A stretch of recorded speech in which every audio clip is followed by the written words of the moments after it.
બનાસકાંઠા પાલનપુરમાં માનવતાને શર્મસાર કરતી ઘટના સામે આવી છે।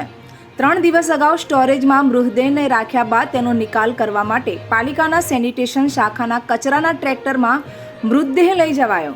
ટ્રેક્ટરમાં પહેલેથી જ કચરો પડ્યો હતો, તેમ છતાં મૃતદેહને કચરાવાળા ટ્રેક્ટરમાં મૂકીને નિકાલ માટે લઈ જવાયો। પાલનપુર પૂર્વ પોલીસ દ્વારા કોલ્ડ સ્ટોરેજમાં 3 દિવસ અગાઉ બિનવારસી મૃતદેહ રાખવામાં આવ્યો હતો।